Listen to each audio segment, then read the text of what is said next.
It's the hydration stand. Have you seen the hydration stand out there? It's really, really lovely. It's actually very palatable. So I was at Mincor downing my third Mars bar for the day for a bit of energy because I was feeling a bit flat because we're a bit busy, quite frankly, with this conference. And Tim said, try this. It's a better carbohydrate, slow release. It'll make you feel better. So we'll see how I feel in 25 minutes. My theory with chocolate is that if you just, they say you peak at 20 minutes and then you crash. I just eat another chocolate at 20 minutes, and that seems to stave off that particular problem. I also went around to Gallagher, and since we're not completely packed in the room now, I'll give you all the heads up. So Gallagher has got, obviously they're sponsoring drinks for us this afternoon, and my apologies to those of you who are playing along online at home, but Gallagher is sponsoring our post-conference drinks today. So they'll be held in the atrium outside. Bushy and his colleagues will be out there. You know that Gallagher is involved, obviously, in insurance, not just in the mining industry, but also in home insurance as well. So if you need something like that, have a chat to Bushy at the same time as you grab your business card or one of theirs and stick it on the game that they're playing out there. So there's the chance to win a $500 voucher to Crown. Use it however you want at Crown. That's up to you. But it's a voucher for $500. And they've got a game, it's called Discover the Resource. And the geos in the room, all your knowledge is going to be of absolutely no help to you. It is all pure luck. They've got a little spot behind something somewhere. So you put your business card on where you think on the grid the resource is going to pop up and you could win $500. I did ask if you had to be here this afternoon at 5:45. And Bushy reckons he's nice in that, but I'm going to wrestle with him about that because I reckon you should be here because we'd like to see the elation in your face.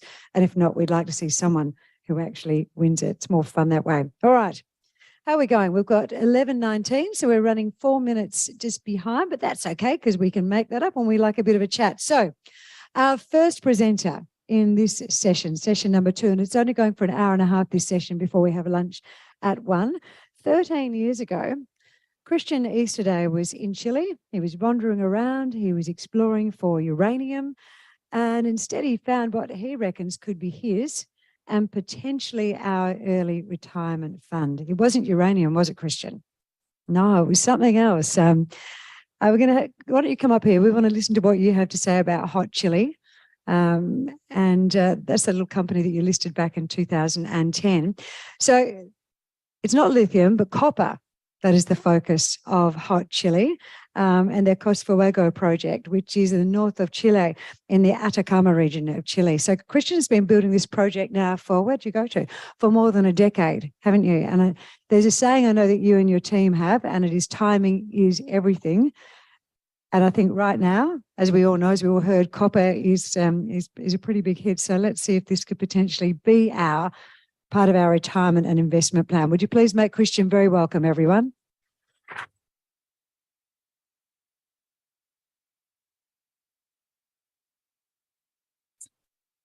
Well, thank you very much. That was quite an introduction, a bit of a step back in time for us all. So I'm very, very pleased to be back here at the RIU Explorers Conference, a fantastic opportunity to always to give an update on the continuing growth of a very large scale now coastal copper hub in northern Chile. I guess there's a bit of housekeeping firstly to attend to. Today I won't be giving the company's first 3D presentation. We've just recently announced that, put it on our website for all shareholders, investors, and anyone interested to really get your hands into our models and data and have that transparency and visibility that all of the Canadian companies enjoy through a platform called Verify. So my first prediction is that within 2 years, 80 to 90% of the companies that are exhibiting here will have Verify and have that capability for people to interrogate the resources and the investment proposition of each of the companies. So at 1:30 today, we're taking a virtual site tour of our projects, Costa Fuego, and I invite you all along to our booth. Our team will be walking through that from 1:30 at the end of lunch, and no safety hard hats or safety boots required. So I'm going to now just talk about quite a significant pivot towards growth that the company has just announced following a major consolidation step at the end of last year. But firstly, I'd like to talk about copper. And just very briefly, it is the critical metal of the future.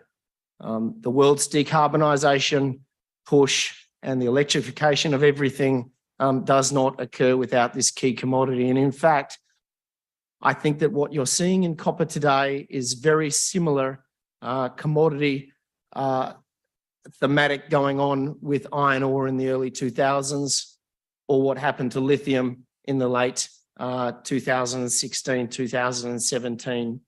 Both commodity classes sitting in front of a structural demand shift with the inelastic inability to produce supply quickly, capital intensive, time intensive sector of the resources space.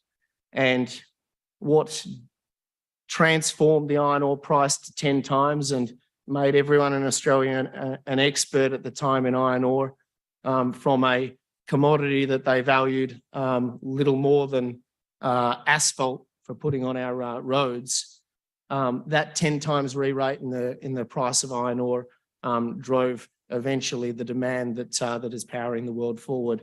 And lithium is certainly where the puck is at the moment. But I would contend that copper is going to be where the shift of dollars in the resource sector will go. Recently with Wood Mackenzie, we would have seen the estimated capital spend that's required in the future-facing metals. There was a mountain of difference between everyone else and copper. And it's because there are no large-scale copper supply available in the next 10 years. Even if we could produce 10 million tonnes of extra copper a year, it's going to be very difficult.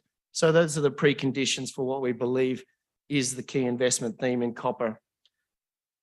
And if that's the key investment theme and we're seeing a change in Australia, with Australia about to lose Oz Minerals and $9 billion or so about to wash back into the Australian market looking for a home for copper sectoral investment, then the trickle down doesn't have to go far to get to Hot Chili. We are the standout ASX copper developer. We're the largest scale, some 3.4 million tonnes of contained copper, 3 million ounces of gold, and some other credits in silver and molybdenum. We're also one of only 2 projects capable in the world of producing 100,000 tonnes of copper in 2028. We're the first in line outside of the major miners. And outside of that, our peer space in the Americas, we're the only one that sits at less than 1,000 metres altitude, backed by Glencore, and this year initiating another growth phase to take this resource well over 1 billion tonnes.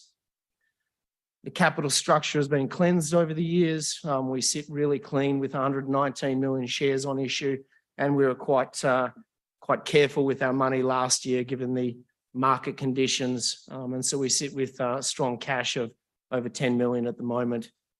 We have a beachhead in North America, and we are intending to replicate something that Equinox did in the last cycle, which was to move into the North American environment where all of these senior copper developments are generally funded, and in particular are valued at near on 6 to 10 times the valuation of the Australian large copper developers. And that is alive and well today, and we'll look at that in this presentation.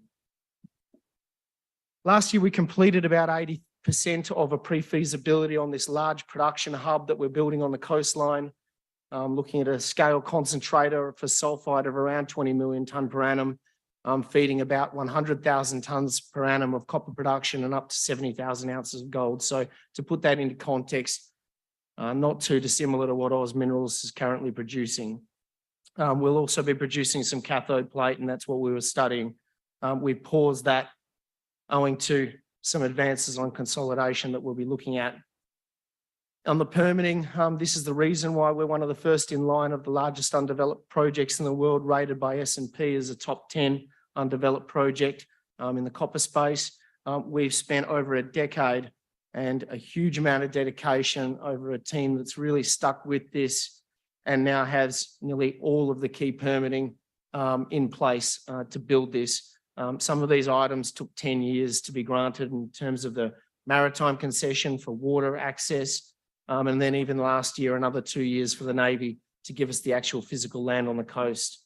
So electrical easements in place, water power lines, water easement corridors in place, surface rights.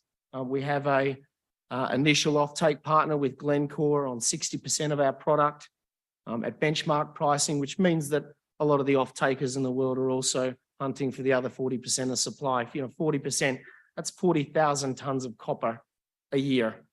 And we put that into context of the projects that are producing in the ASX, which we'll look at. There's not many because we don't consider things less than 35,000 tons per annum of copper production as really meaningful in the global copper sector. Port access is the last thing that we're negotiating. We just happen to sit right next to a port. So in November, we announced an important transaction with Antofagasta Minerals. It allowed us to join a bridge between the Productora project next to the Pan American Highway in yellow and the Cortadera addition, which has quadrupled this resource base in the last 3 years since we added that. Circa 1 billion tons. And at the moment, finally, Hot Chili, after 2.5 years of negotiation with Antofagasta, securing a very low-cost transaction, which gave us the other side of the tenement to where our Cortadera porphyry discovery is. So that transaction was announced in November. We kicked off with 2 rigs on the ground, 3 shifts of drilling, and we're about to get our first results out to the market shortly. Importantly, what this has given us is access to a much larger potential porphyry cluster at Cortadera. No one knew that we didn't own the other side of the tenement boundary. We didn't show it on our maps, and we've been busy playing dead on exploration a little bit around this, this fantastic discovery until we had this locked up. So it's an option to take out 100% of AMSA's leases, which already has a discovered porphyry that was drilled back in 2005, our 4th porphyry, which we're now drilling and hoping to add quickly. You can see the difference of distance, only about 14 kilometres between Productora up at the top left corner of the slide to where Cortadera's 3 porphyries sit, extending through the surface. So quite a fantastic opportunity to double the strike length of Cortadera. And what this is all now standing behind is a pause on our development studies, the ability for us to look at this project in its entirety and to dream a little bigger. Firstly, on resource growth at the drill bit, and this will be growth focused this year. Development expenditure put on hold until we can push this onto the tier 1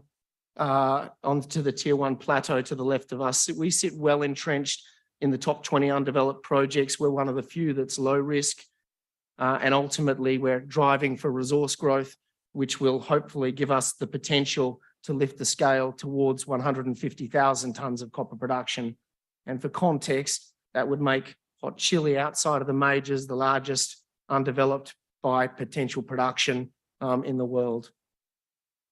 And that's very important when you're talking about positioning on things such as total cash cost. We're not building this project with the hope that copper prices are going to go to the moon. We certainly see the thematic for them going a lot higher, but we're building this for an environment that is long-term, and that means total cash costs sitting in the first quartile are important.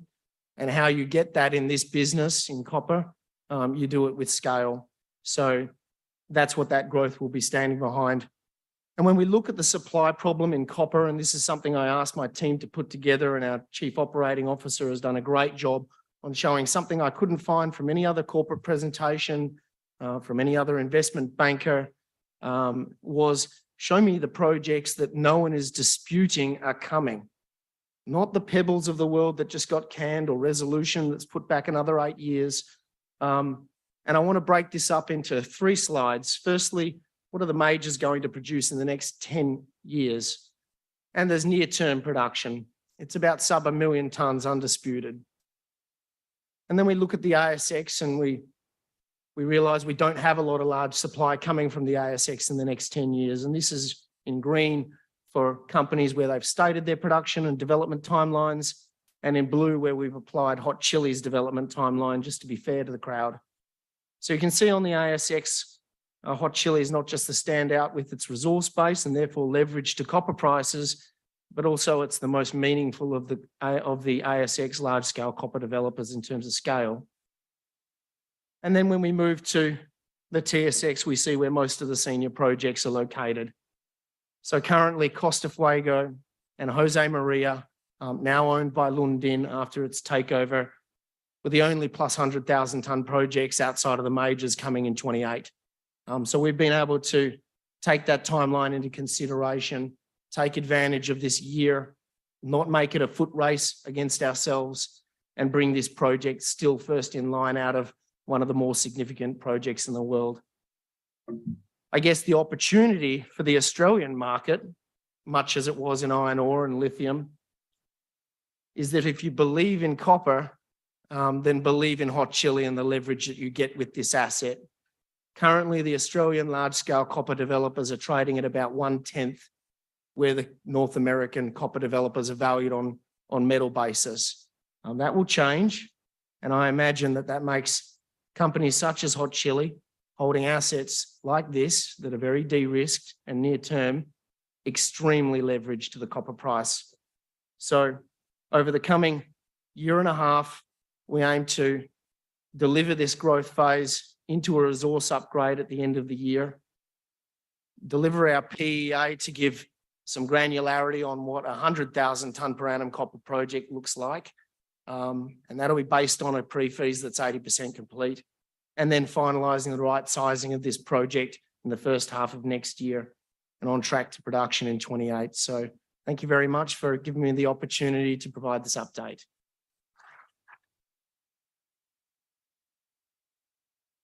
Well, where is the slight accent from?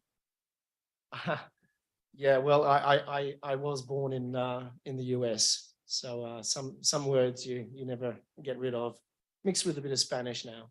You do? You speak a couple of languages too, don't you? Yeah, mainly Spanish. Yeah. It's a bit of an overreach. I'll let you sit down. Great presentation. So 1:30 out at the booth, and we can do the 3D tour. That would be really interesting to see that little bit of tech in play as well. Right, making his way up here, surveying the audience as he comes. Who are you looking for?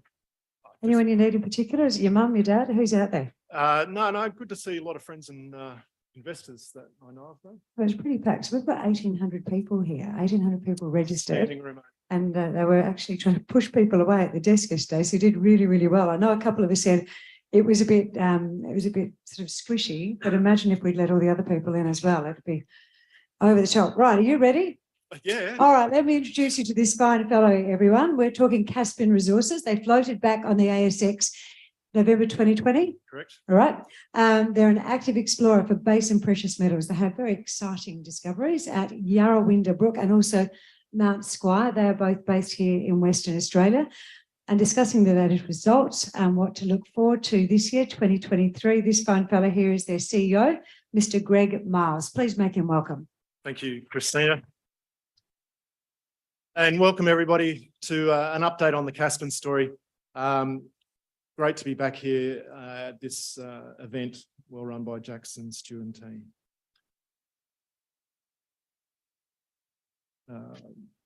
Obviously the presentation's been lodged in the ASX and you look at the disclaimer. As is customary, we tend to start off with a corporate overview. But I noticed that this slide probably hasn't changed too much over the years since we've been presenting at this conference, since that 2020 listing. The substantial shareholders there haven't changed. Capital structure largely unchanged, and board and management largely unchanged as well. Very stable sort of company. The share price obviously changes. Shares go up, shares go down, depending on the sentiment of the day. But what doesn't change is the machine that continues to grind away in the background. And I thought I would just acknowledge that machine. Fine bunch of looking fellows who obviously aren't going to be winning any beauty contests. And some people might question the diversity in our company as well, but they'd be wrong because everybody in that picture brings a unique sort of talent or skill to the table. And if you don't know those people, investors should be confident that they are some of the best in the business. And I should also acknowledge that behind the machine is some lubrication provided by people like Fiona and Evie and Sil, and there's probably numerous others. So Caspin itself, it's two projects since listing, the same two projects that we listed with, and I guess by definition, the fact we've still got the same projects and still working on them 2 years after listing probably demonstrates that it's been a very successful float. But Mount Squires has probably been the project that's risen a little bit further up our priorities in the last 6 months, and I'll talk about that today. But obviously, Yarrawinda Brook continues to be our flagship project for obvious reasons, which we will also touch on. Now, one of the laments of people coming to these sort of conferences is a lack of news stories, which is sometimes unfair, but this is going to be my attempt at presenting a news story, because it is a relatively new story. I think the conference 12 months ago, I didn't actually talk about Mount Squires at all. It was all about Yarrawinda. Now I think can't afford to do that. We have to talk about Mount Squires and the opportunity that it presents. And that is a very strategic position in an emerging province. The spotlight has been turned onto the West Musgrave in recent times. Obviously, Oz Minerals developing or giving the go-ahead to build a $1.5 billion nickel copper mine just over our tenement boundary is a major event that's only 17 kilometres, I think, from our tenement boundary.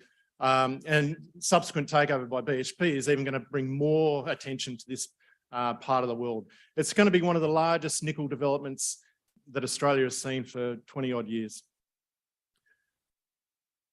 We've also, but I guess what we've recognised in this project is not obviously an extension of that same belt that hosts that mineralisation, but we also have an interesting sort of gold trend in this project, and so essentially you get a two for one deal.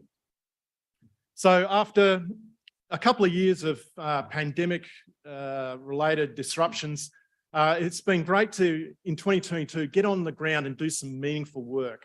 And it was really a kind of a back to basics kind of approach. Go out and do old-fashioned soil sampling, reconnaissance drilling and geophysics. But I must say that the soil sampling is not just sort of conventional. We've had great success with ultra-fine fraction methodology. It's a relatively new technique designed to sift through the dilutive sands of the desert regions in Western Australia, and ideally suited for this part of the world. And we've had a huge amount of success with it. But you can't also, just getting boots on ground, as you can see Gary there, is also fundamental to the success that we've had.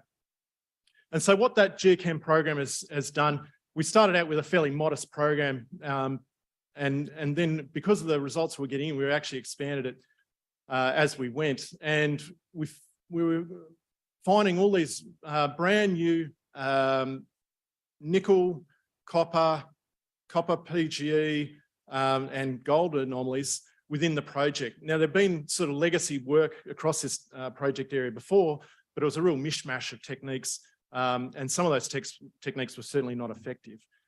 So now we've got a single methodology over most of the project, albeit there's still a lot of gaps to fill, but it's starting to deliver results. And I guess, yeah, so what? It's a nickel anomaly, or so what? It's a copper anomaly.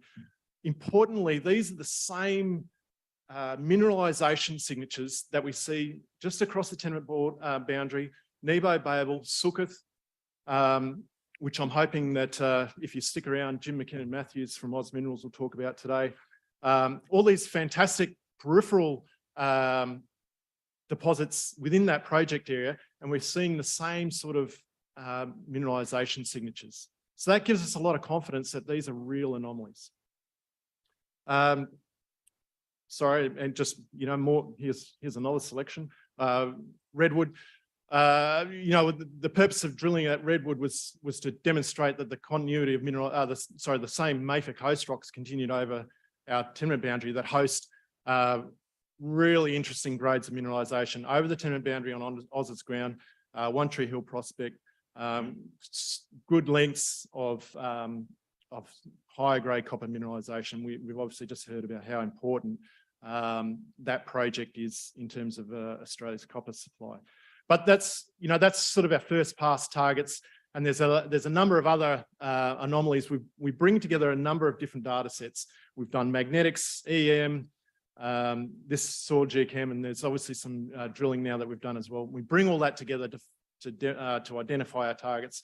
And there's some of these sort of targets that actually don't even have a mineralization signature as yet, because we haven't even extended the cell coverage over those. So there's a lot of other targets still to test in 2023.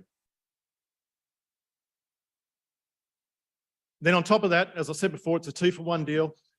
Very interesting gold trend. So we announced the final sort of results from their gold exploration on what we call the hand pump trend. Hand pump was a historical prospect identified some time ago, but it was probably the easiest of prospects to find. Gold literally pops out of the ground. It'd be any kind of technique will find it.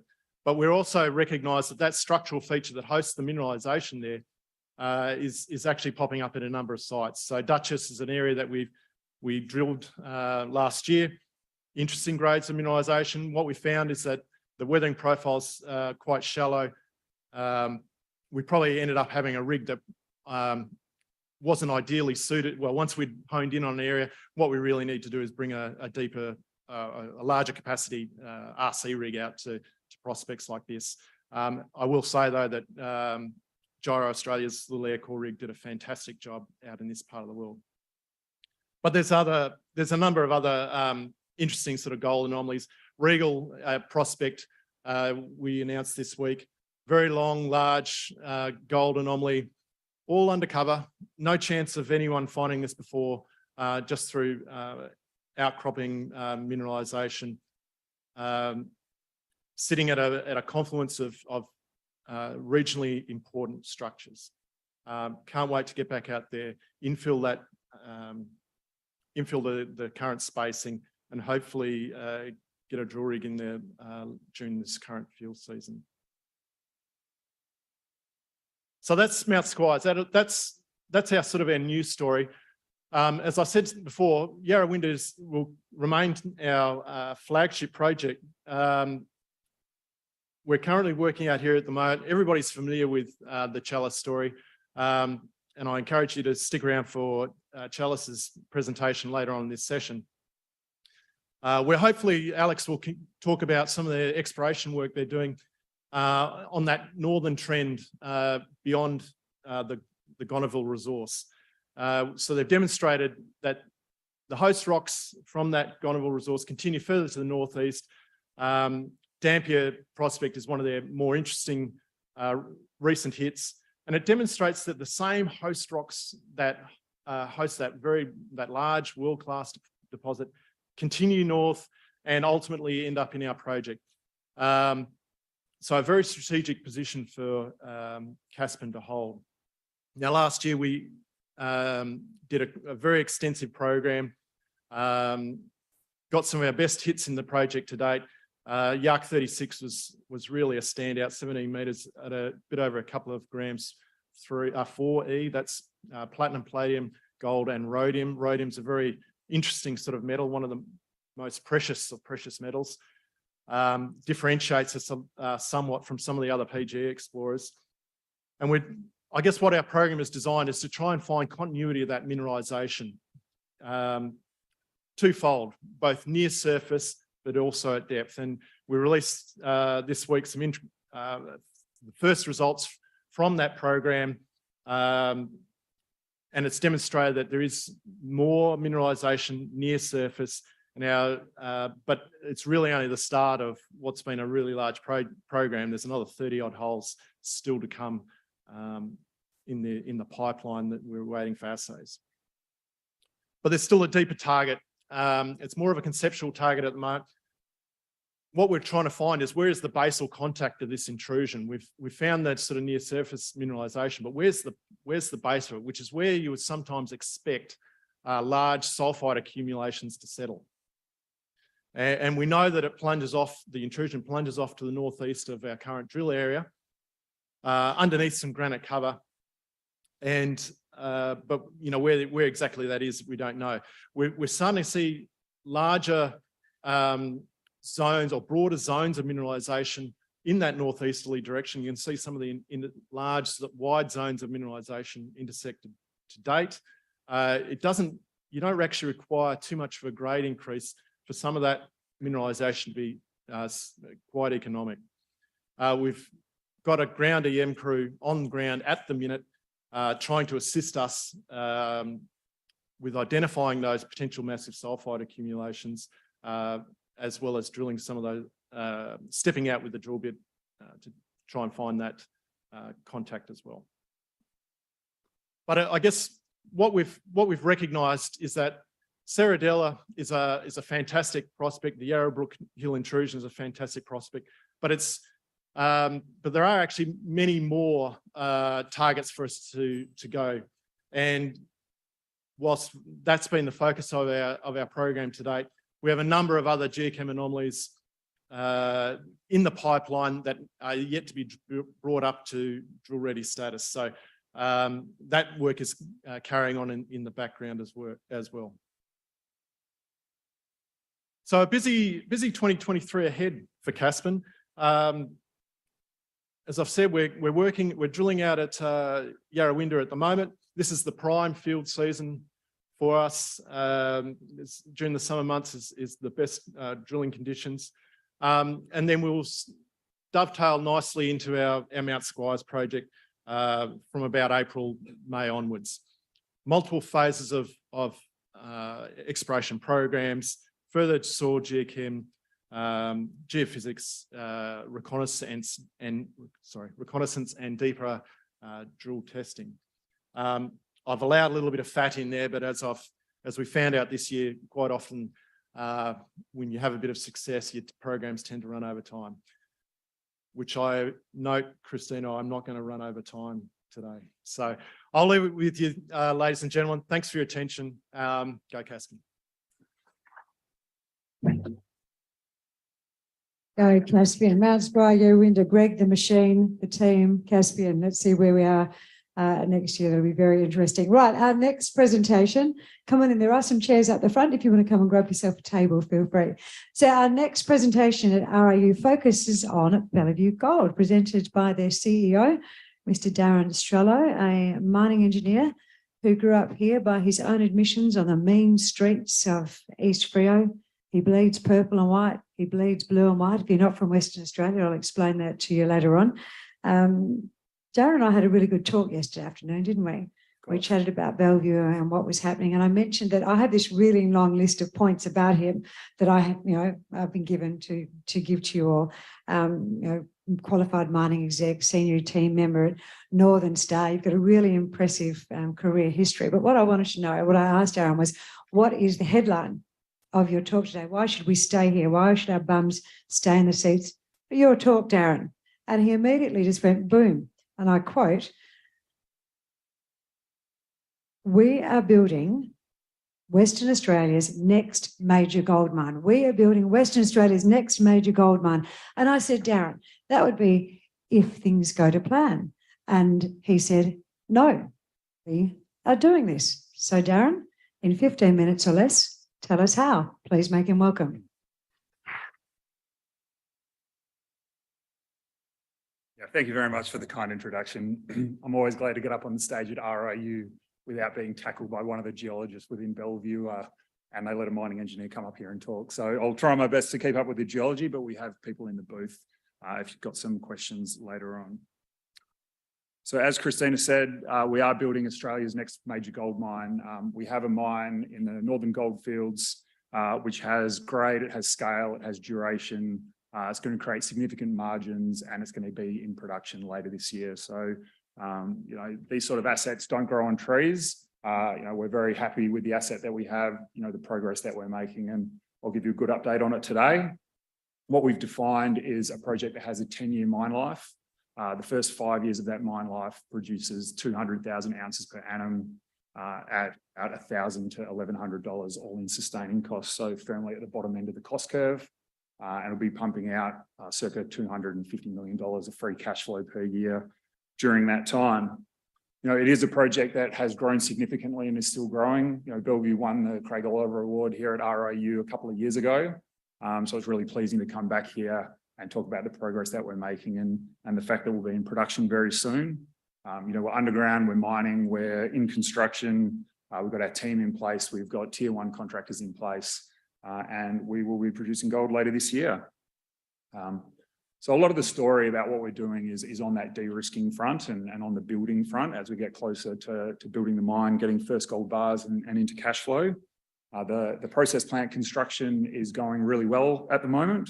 All our critical path items are either manufactured on boats sitting on the dock in Fremantle or already on site. Mine development, we've got a really good underground contractor.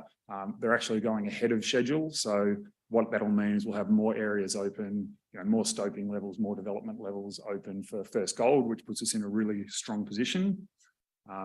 Good ore bodies, when you get underground and you drill them, they just get better. And we're seeing that at Bellevue as well. So our grade control programs are giving us positive results.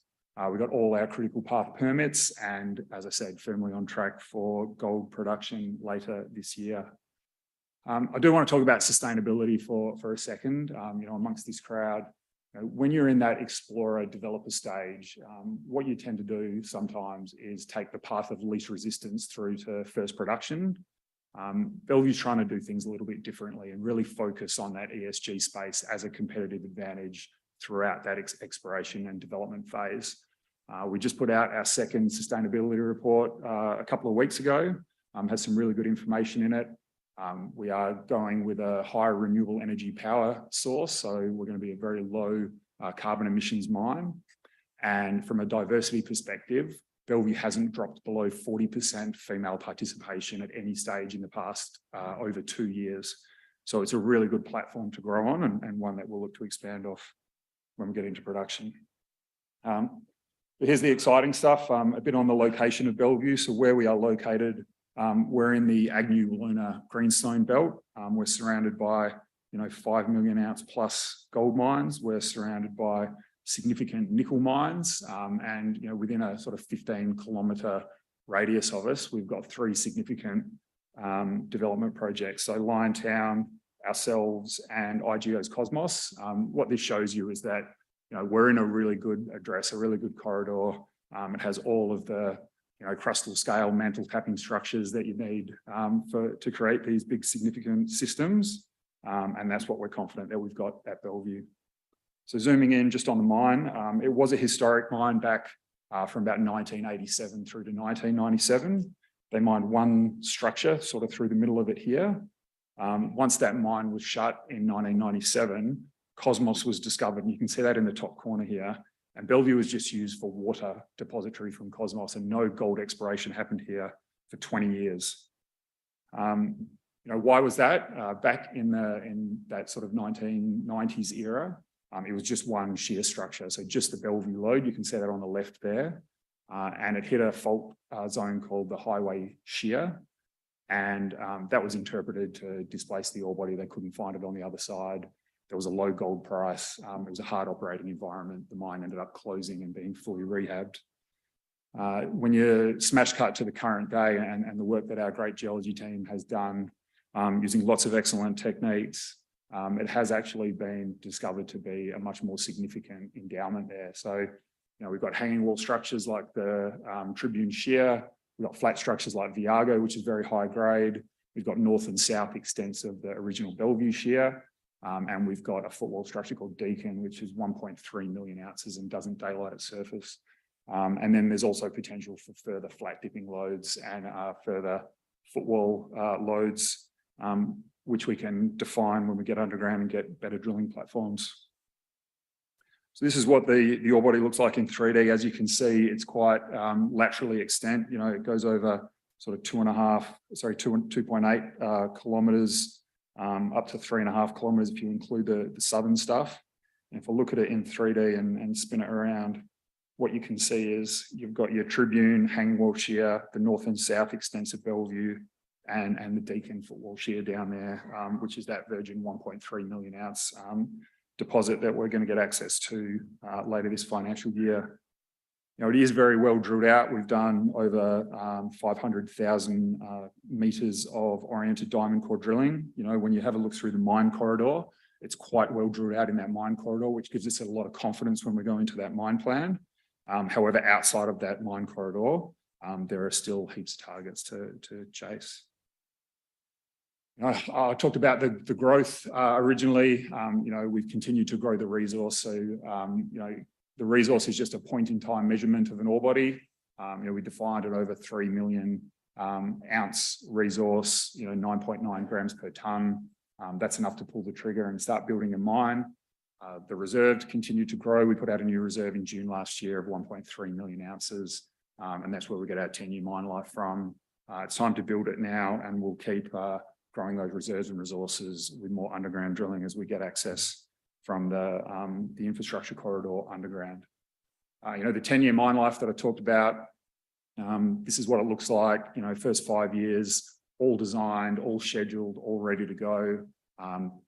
When we get the platforms and extend it from underground, we'll drill out. But I think what's important, and you'll see when I take you through the layout of the mine, it really is a platform for growth. So, that potential to get the mine set up, get into production, hit our run rate, and then grow production off that really does exist.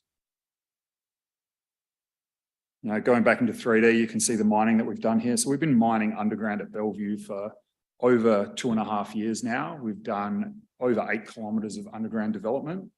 It's set up a really good central infrastructure corridor that we can drill off.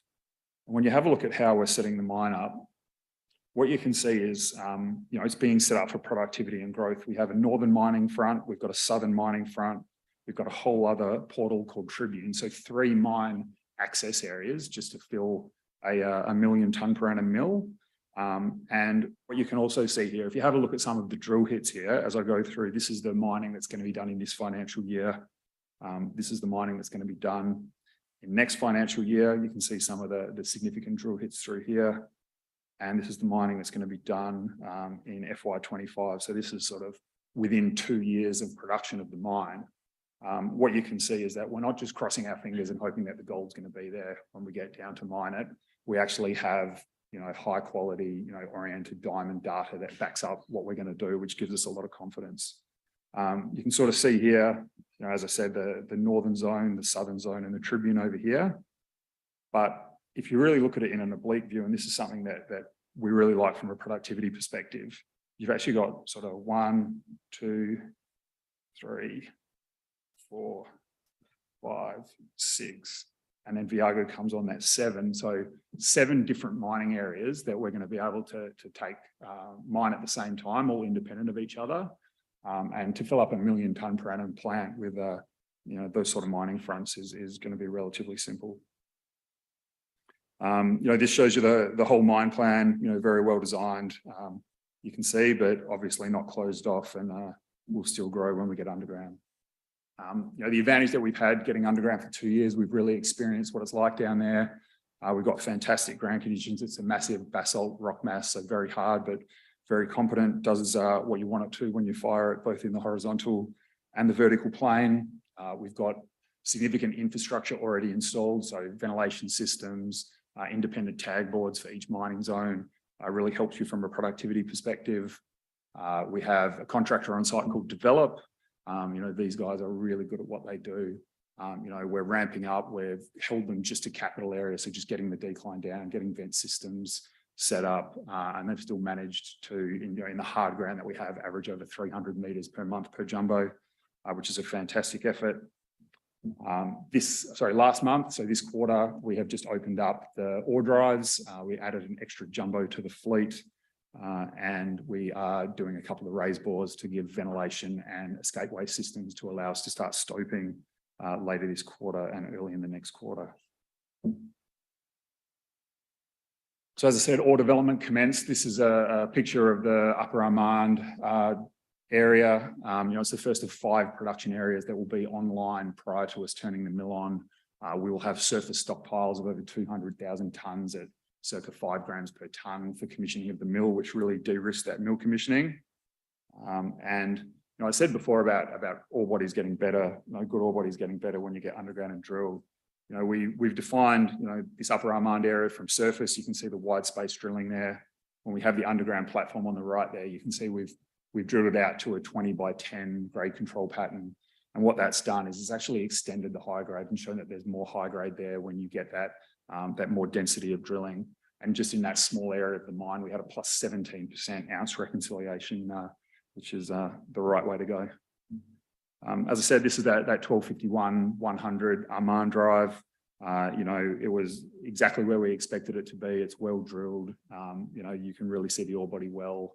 And one thing that we're really excited about in this plane is that, you know, the geos will interpret that, you know, there's one big structure going through there because that's what the drilling said. But what we're actually seeing is these, you know, splay structures that you can see in multiple faces that are grading, that aren't included in that model. So we think there's potential for some great upside when we do that. From an exploration perspective, I talked a little bit about it, but you know, the ore body is certainly not closed off. We've got, you know, ore grade targets. We've got downhole EM plates to the north, to the south, and at depth, all for following up. And you know, when I talked about that footwall structure before, where you know it's taking 1.2 kilometre holes from the surface to drill it out before we had the underground. Now we are doing it from underground, and it's sort of 500-600 meters away. We're going to get closer over the next 12 months. You know, the big story for us now is building a processing plant. So, you know, we said we're going to be in production. What do we need to get into production? We actually need somewhere to process it. We have GR engineering on site and making fantastic progress. We've been really fortunate with weather over the summer months. We haven't had any significant rain. We've poured 2,100 cubes of 2250 cubes of concrete there. So the civils are really well advanced. And when you look at this plant on a weekly basis, it just keeps going up. It's very simple processing, you know, 1 million tonne per annum CIL plant, nothing outrageous or crazy here. And we're firmly on track for having this complete before the end of the year. So that's the Bellevue story. You know, it's a world-class mine. It's got tier 1 ESG credentials. It's still going to grow. And yeah, we're building it. Thank you.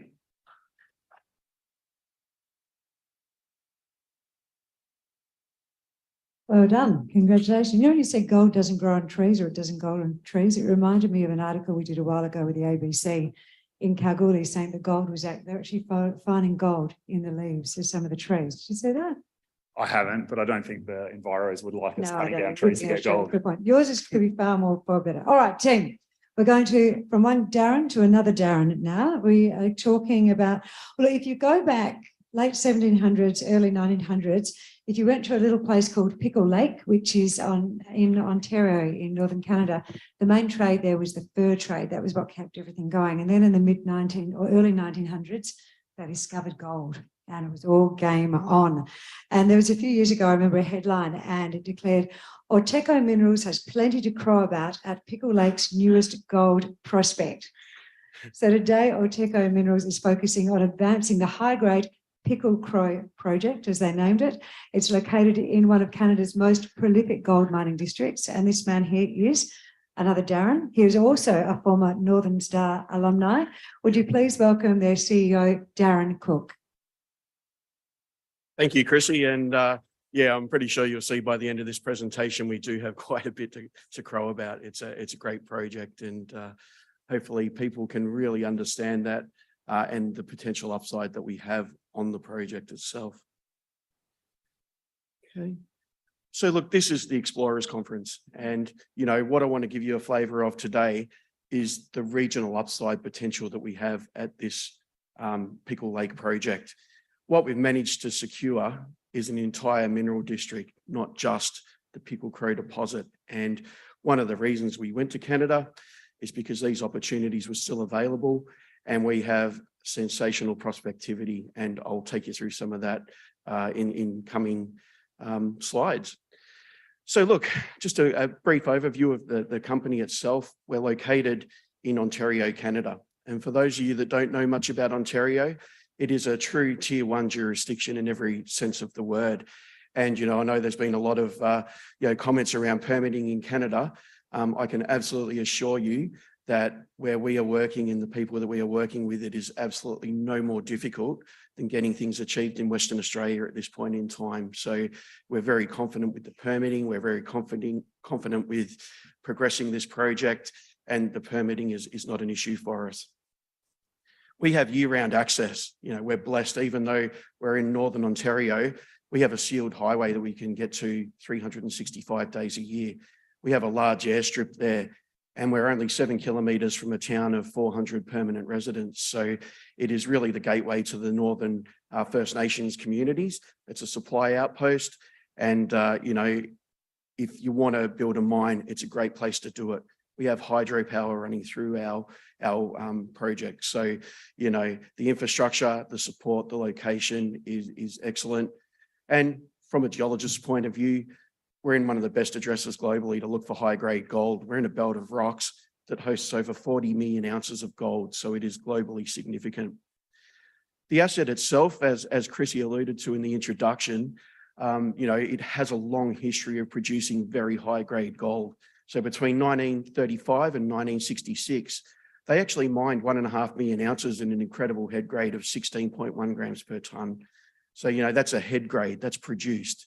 Very simple metallurgy, all gravity recovery, but, it's amazing to produce from veins at that sort of grade. What we also have there is a small processing plant, and it's too small for our ambitions there. There's no doubt about it. But what we're looking at is that gives us options in terms of if we wanted a small scale startup. So, it's a great head start to have. And then just in terms of growth, as you'll see when we talk about the team, we've got a team with a proven track record of delivering results. We have, as a base point, a starting point, one of the highest grade 2 million ounces globally. So our current resource is sitting at 2.2 million ounces at 7.8 grams per tonne, and it will grow. And as I alluded to before, we have amazing camp scale targets on the 500 square kilometres of ground that we actually manage. I alluded to the team before, and this is a team that has a proven track record. You can see there, following on from Darren's presentation, there's quite a few familiar faces there. This was meant to be Bellevue Mark II in North America. And you can see we've got Ray, who was the previous chairman of Bellevue. We've got the current chairman on the board, Kevin Tomlinson, current managing director in Steve Parsons on our board, and obviously Mike Naylor as well, and myself with the Northern Star background and our chief geologist, Juan. So look, I won't harp on this for too long, but we do have a team that has a track record of delivering value and delivering these projects. We're probably a couple of years behind Bellevue in terms of where they are. But if you go back and look at the ounces where we are in terms of our resource compared to where Bellevue was at a similar stage, we've actually got more ounces on the books at this point in time than what Bellevue had at a similar time in the life cycle. So there's no reason to think that in a few years' time, we won't be sitting up here like Stralow and talking about going into production eventually. It's on the way. Just in terms of the corporate overview, very good share register. We've just done a capital raise. We currently have $11.8 million in the bank, so we're very well funded. And it was great to see that the capital raise was very well supported by our existing shareholders. So, we spend a lot of time talking to them. They clearly understand our strategy, and they're clearly supportive of the direction we're heading. The other key takeaway from this slide is that we have a very strong institutional backing. 45% of our registers are institutional holders, which is a very good sign for an early stage exploration project. And look, our share price has been pretty much tracking gold sentiment and gold price, as you can see from the graph there. And look, we're very confident that as the gold market turns, and we believe it will, you can just see some of those macroeconomic influences from North America and how they impact the gold price and sentiment. We're expecting gold to be a very good bet in the latter half of 2023, just as things improve in America as interest rates flatten off. And we think it's a great buying opportunity at these sort of levels. Two things to really focus on in terms of how we're going to grow this company, and its growth via the drill bit. The first one is the regional discovery. We always think about what's going to create value for our shareholders. And one of the things that no one disagrees with is that if we can make another regional discovery outside of that 2.2 million ounce resource that we have as a base, that will be a game changer for AuTECO. So we're laser focused on that regional exploration, particularly at this time of year where winter is the optimal time to drill. When the ground's frozen solid, it's easier to get the drill rigs around. And I keep saying this, it's really difficult to explain to Australians that we'd rather drill in -30 than +30, but it is easier to move the drill rigs around. what we've managed to get there is one of the most underexplored greenstone belts in the world in Archean rocks. There's been very limited systematic modern camp scale exploration, and it is the first time that our ground's been consolidated to enable us to do this region-wide study. We have 500 square kilometres of ground to play with, and what limited work has been done on the ground, and less than 5% of the drilling has been done outside of the mine area, what little work has been done has very strong indicators of gold mineralisation and base metal mineralisation I'll also add as well, and I'll show you why. There's the right structural architecture, there's the right deep-seated structures. We have all the ingredients there to make other discoveries. The second part is the brownfields exploration or the near mine. We haven't forgotten about that. We have the base of the 2.2 million ounces at 7.8 grams per tonne, and our resource remains open in all directions. We've done a lot of work geologically since we've had this project. We've come up with a whole heap of new interpretations. We found multiple mineralisation styles. And one of the really encouraging things is the bulk style of mineralisation has been overlooked historically because the old timers were operating at a very high head grade. So, we still see a strong growth potential in the near mine resource, in addition to this world-class exploration potential.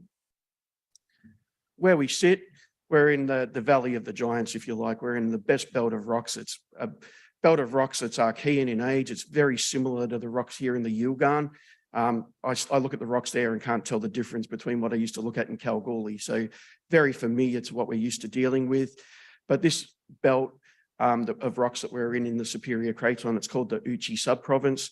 The key takeaway from that is it's the same belt of rocks that hosts some brilliant deposits.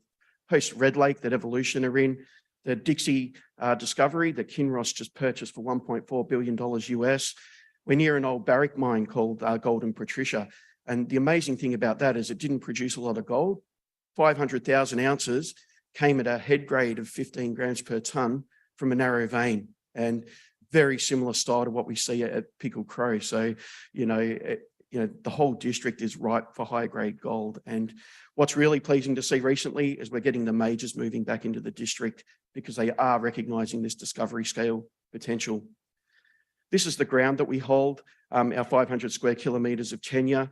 And you can see we put a lot of effort into it. We've pegged the whole northern part of the Pickle Lake Greenstone Belt now. And what's really amazing is inside that little gold box is nearly 4 million ounces of gold endowment. So our current resource and the 1.5 million ounces produced historically. Less than 5% of the drilling has been done outside of that box. And like all the other Archean systems that we see in Western Australia, in these shear hosted orogenic systems, there's parallel structures, but there's been very limited work done on the structures that are parallel to the main mine trend. So this is one of the most underexplored greenstone belts globally, and you would not find a greenstone belt in Australia this underexplored. So that's where we see a lot of potential. Now, we're investing in cutting edge technology. As a geologist, I'm fully aware that all the easy deposits have been found. The best way to find new deposits is the science, and science is evolving rapidly, as we all know. And to give you an example of what we're doing to find these deposits, this is what we had to work with in the northern part of this greenstone belt previously. This was magnetic data collected by the Ontario Geological Survey in 2004. What we did last year was we acquired some helimagnetics using the latest tools available. That's what we're seeing now. You compare them, that to that, previously we were blindfolded, and now we can see intricate details beneath the surface of where the gold mineralization is. We are now able to interpret what's controlling this gold mineralization. And our great group of geologists, and I'll acknowledge the team on the ground in Canada. Most of our team is based in Canada. Great bunch of geologists, and they're doing some quality work. But we're rewriting the map. All right, this map now looks very different than what we were working with previously. These are the major crustal scale structures that we have, and you can see where the main deposit is.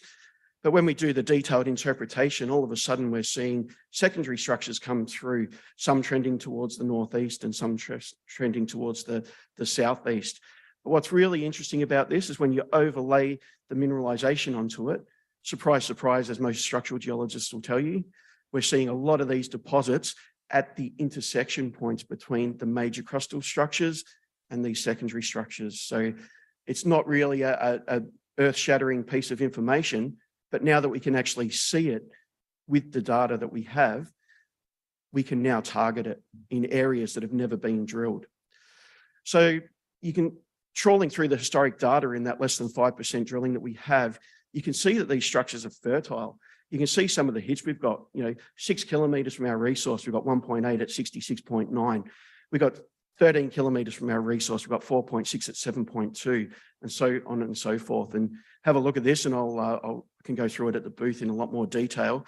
One of the other things that's really interesting is we're seeing evidence of base metal mineralisation as well, VMS style mineralisation, as well as magmatic sulfides. So we're exploring for those things as well, and the potential for discovery is very, very high. So look, what we're working on now, we've got 2 drill rigs up there. We're planning on 15,000 metres during this winter campaign. We've got years worth of targets to drill, and we're really focused on some of the higher quality targets at the moment, particularly on this Tarp Lake shear. We're following up results we got last year, such as 2 metres at 91 grams per tonne out at the Cohen MacArthur. And, you will start to see some news flow come from that in coming weeks. It's going to be really exciting times. It is exploration, but, very confident that we'll make discoveries. And look, in the mine area, it's not finished. We'll revert back to this area in summertime. But what we have here is a major vein system, 1.5 million ounces produced historically, 2.2 million ounces in the current resource, and will grow. And recently we're finding more and more mineralisation in different orientations based on our structural interp. We've got the Tyson veins here, recently 2.7 at 16, 2.3 at 16, and a big future there on that front. So look, what we're focusing on, we're fast-tracking the regional exploration. We're absolutely laser focused on that. We're looking at the resource expansion, but we also are working on the significant opportunities that we have to unlock as a company. We're testing those base metal targets. We have 40 kilometres of underground development that's a competitive advantage that can help us get back underground for limited capital expenditure. And we have surface infrastructure that will help with startup if that's the way we want to go. So in summary, great location, tier 1 jurisdiction, asset with some of the highest grades and long history of production, excellent upside potential. Please come by the booth and I can talk to it in more detail. But all of that's great on paper unless you've got the team to unlock it, and we believe we do. Thank you very much. Good idea. Welcome. Thank you. Right, from one tier 1 to another, and we're travelling back to Australia, specifically over to New South Wales. And we're going to focus on the exploration success of Helix Resources in Cobar. And to talk us through Helix is this fine gentleman. He actually joined Helix back in January 2021. So your 2-year anniversary, you're doing very, very well. So as MD, this is Mike Rosenstreich. And since he joined Helix, he implemented a new corporate strategy. He's helped them to raise $20 million. He's installed a new management team. He's divested non-core assets to focus solely on its Cobar regional projects, exploring for copper. Would you please make him welcome? Thank you very much, Chrissy. As a Fremantle local, welcome. It's great to see an event like this in the port city. It's a great opportunity to present Helix Resources. We're an early stage discovery company following the restructure that Chrissy described. We're solely focused on the Cobar region, predominantly on copper. For an early stage exploration company, we're very well funded. We have $8.6 million cash, and we're deploying that cash on a 2,000 square kilometre large strategic land position, which contains 2 advanced projects with mineral resources. I'm also really proud of the exploration team that we've put together, which are actually locally based, virtually on the doorstep of the project, and fully committed and intellectually invested in bringing good science and good geology to this large land position that we have. We've raised over $20 million in the last 2 years, and that enables us to undertake both regional exploration and advanced project exploration. Traditionally, the company tended to be undercapitalized, and I think that brings a different modus operandi, perhaps a little bit of a hand-to-mouth existence. This is the neighbourhood in which we're focused. This is prodigiously endowed with copper, base metals, gold and silver as well. We have two large tenement areas here, overlying key mineralised structures. To our north, you'll notice Helix Resources Ltd operations. They've been mining, finding deposits there for the last 30 odd years with a run rate of around 25,000 tonnes of copper production a year. And to our west is the CSA mine, currently owned by Glencore, but being transitioned to a new owner for $1.1 billion US. This is a magnificent ore body, over 1.5 million tonnes of copper endowment, and probably one of the highest grade copper mines in the world, with a resource grade around 5%. To our south and east, we have emerging projects. We have existing operations with Aurelia and Peels on the development pathway. So this is a great neighbourhood, a very prospective neighbourhood to be focused. As you drive along the sealed roads between Cobar and Ningen and east to Orange, there's power lines, railway lines, and you've got the choice of one of 6 processing plants, all of which are suitable for processing the type of mineralisation that we have on our projects. And that creates real optionality in terms of those commercialisation options. This is a view of our tenements, and what you can see here is the outlines of the key tenement positions, and we've identified 3 key structural mineralised trends. We have the Rochford trend, to the east we have the Colorina trend, and on the west we have the earlier stage Mariola trend. I've coloured that map up with the VTEM. Darren referred to cutting edge science. Only a few weeks after starting with Helix, we raised $3 million. We spent nearly $1 million on flying that VTEM survey. VTEM, electromagnetic surveys, the conductivity of the rocks, is a key discovery tool in this region. How can we undertake good quality regional work if we don't have a data set to be able to rank and prioritise our targets? We do now. I'd like to focus in on this Rochford trend. This is probably where we've done the most of our work. In the central portion of the Rochford trend, we have our key project, the Canbelligo copper project. It's a joint venture with Eris. The exploration model that we're chasing is Cobar style mineralisation. Small surface footprint, great vertical extent, often parallel repeat loads, and importantly, high grade. That's what we're targeting, and that's what I think we're onto here on our Canbelligo prospects, and let's see what you think. In this map view, the brown is copper and soil anomalism, and the red hatching represents mineralisation. On the right, we have the outline of the mineral resource at Canbelligo, and to the left, just in the last year or so, we've identified parallel lode structures west of that, within some hundreds of metres. So this is starting to look and smell a little bit like a Cobar style system. If we have a look at a long section through the deposit, this is what it looks like. And this part of the slide, first 200 metres, is pretty much what was there when we arrived when the new team got established in early 21. A mineral resource going down about 200 vertical metres, 1.5 million tonnes, 1.2% copper. If it's a Cobar style system, let's drill beneath it. Let's see what we get. So we drilled the next 200 metre panel. And yes, as you can see by that green outline, which is the main Canbelligo host shear structure, we hit some good higher grade shoots. That 18 metres at 3.4% copper, we didn't even have to announce the assay. We just showed a photograph of the core and our share price went from 1 to 5 cents. That's the kind of leverage that exploration success in a junior offers investors. So we're starting to establish the depth continuity now 200 metres beneath the base of the mineral resource. What happens beneath that? And that was the challenge that I put to the exploration team. Let's be bold. Let's step down another couple of 100 metres. So we drilled 2 holes, 200 metres apart, north-south. Those holes are really important. Does that shear zone structure persist another 200 meters down? Yes, the results show that it did. But importantly, those two drill holes provided a platform for downhole geophysics.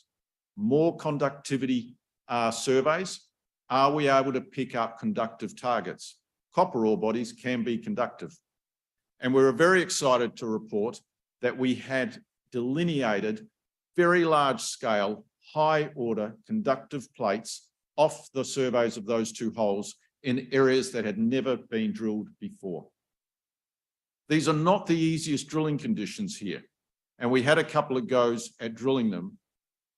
And then finally, last week, we were able to announce that we hit the central portion of those conductive plates.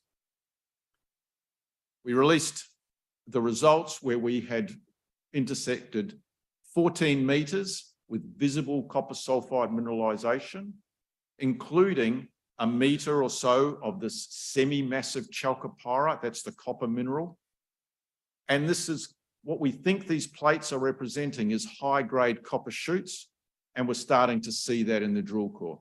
These assays are pending, but this drill core looks a lot like drill intercepts 200 meters vertically above. And obviously we're hopeful that this will all join up and we'll really now be able to define these high-grade shoots with strong depth extent. We want to be on a development pathway. It's all very well drilling good results, but what does it all mean in terms of the resource potential? In October of last year, we recognised the opportunity to perhaps identify some high-grade shoots within the upper portion of the Cambalago system. And we hit 16 metres at 3.2% copper. That's the highest grade intercept above about 150 vertical metres. Earlier this year, we drilled 7 RC holes to follow that up, and 5 of those RC holes intersected significant visual copper sulfide mineralization. Assays are pending. So that creates really exciting potential to increase our copper inventory at shallow levels within the overall outline of the existing resource by increasing the grade. Let's see how that turns out, but I think that's one strong potential. Secondly, we have the obvious potential to drive the mineralization deeper using our downhole electromagnetic surveys and models to be able to model the high-grade shoots and hit that. And right now we have a drill rig working away, drilling a parent hole that we can daughter off and test that. And thirdly, we have the potential to, whether those Western lodes are Cambalago style lookalikes. So I think there's a lot of excitement there in terms of our ability to develop that resource. In terms of planned activities, a lot of the news flow is going to focus around what we're doing at Cambalago, a lot of pending assays and a mineral resource update that we have due, I'd say, before the end of the June quarter. And I think that's going to put us on that platform in terms of development pathways.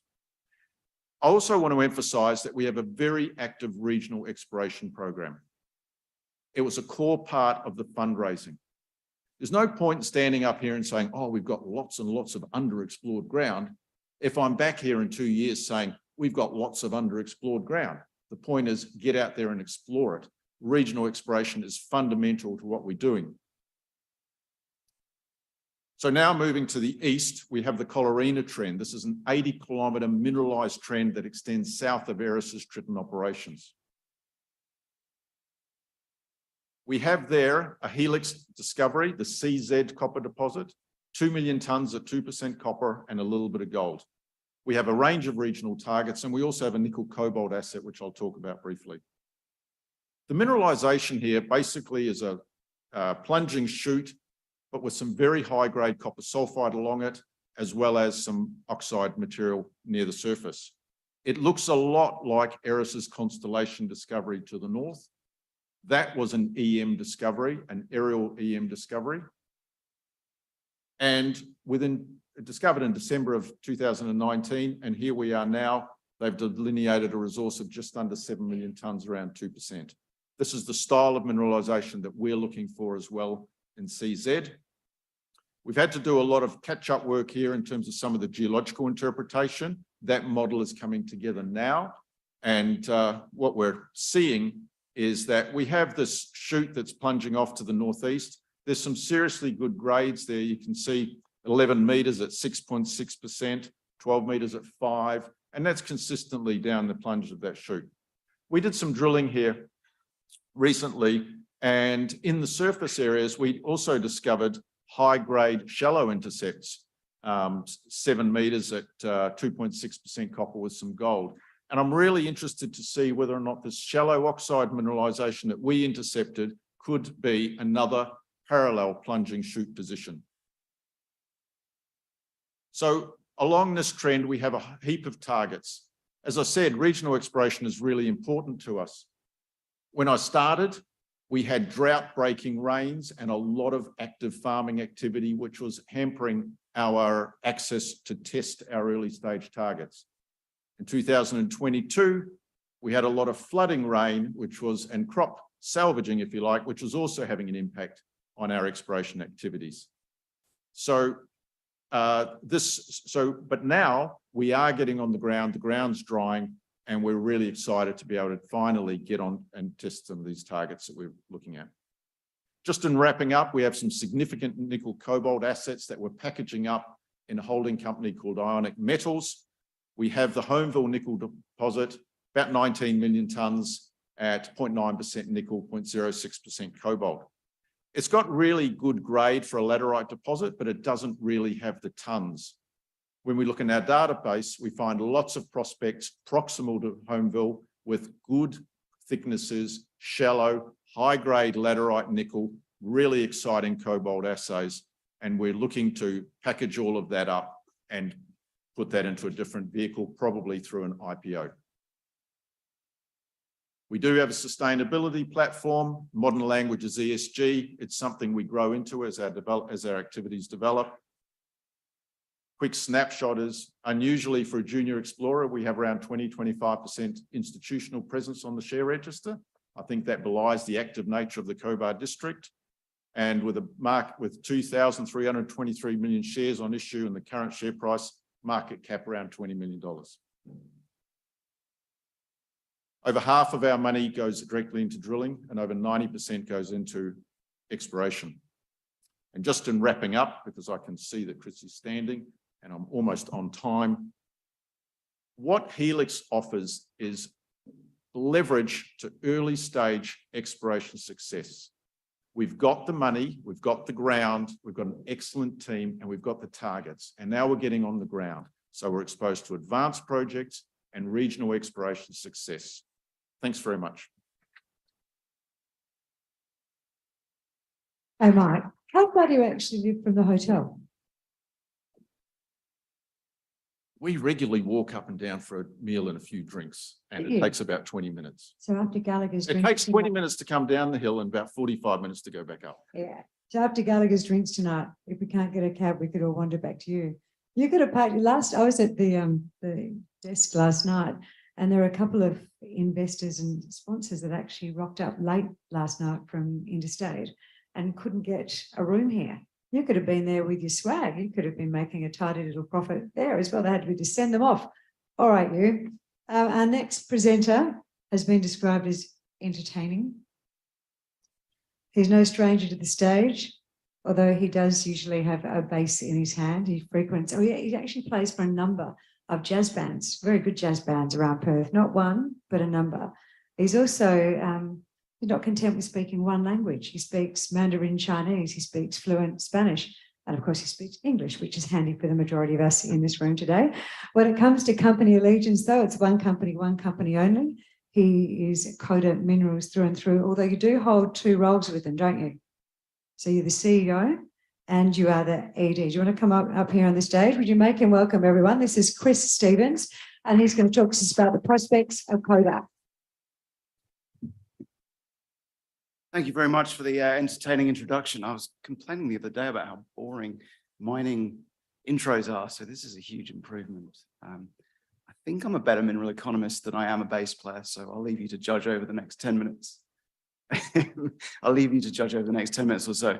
So look, thank you very much for having me here and good afternoon. I realise that things are running a little bit over, so I'll try and be fairly quick today.